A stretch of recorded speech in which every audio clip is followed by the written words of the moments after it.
Yes, well, I've heard the rules. Oh, you were sitting right back there, that's right. Ah, very sneaky, okay. All right, are we ready? Okay. Andrew Carey, Associate Partner, IBM Global Business Solutions. Okay, so I've just focused on the role of human thought and action in the new world of automation and information-intensive processes. So only a part of the brief of this particular session.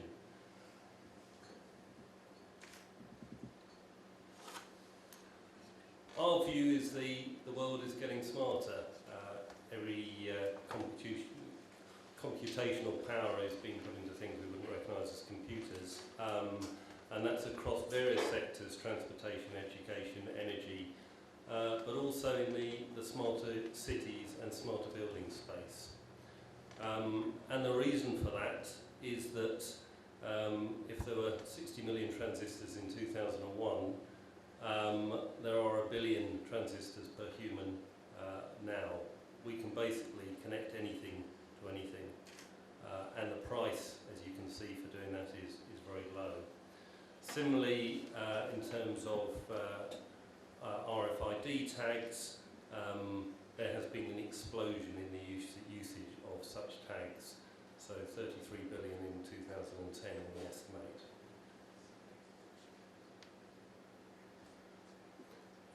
And whether you call it Generation X, Y or Z, people are connected. They're connected in terms of the web.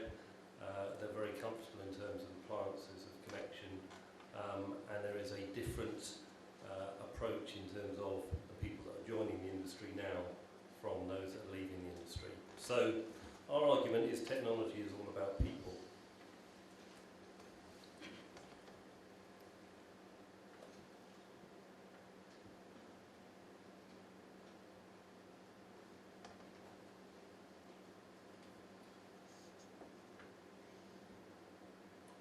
So IBM is focusing on smarter buildings as part of our Smart Planet initiative. And smart buildings has a number of main themes, but this is not just about energy. This is about operating costs and the way buildings operate themselves. The reason we're focusing on that, I think, is probably well known in this room in terms of the amount of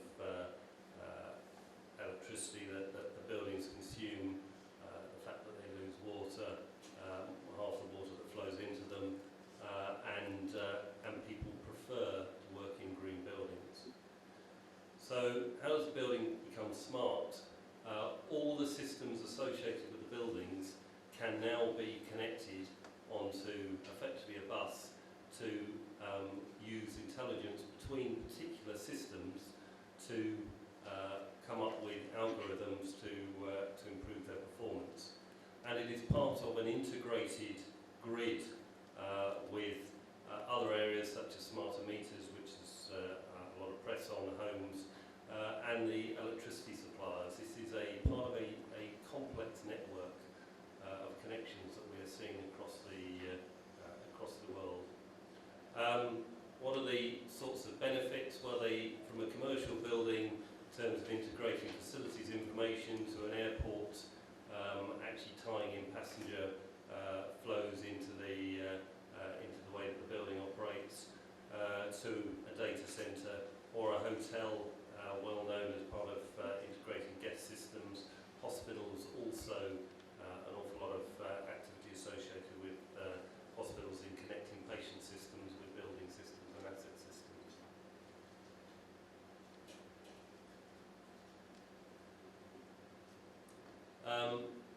We are seeing this is a maturity profile of the level of sophistication on the portfolio. The red box shows pretty much where the world is at the moment, so it can just about work out alerts.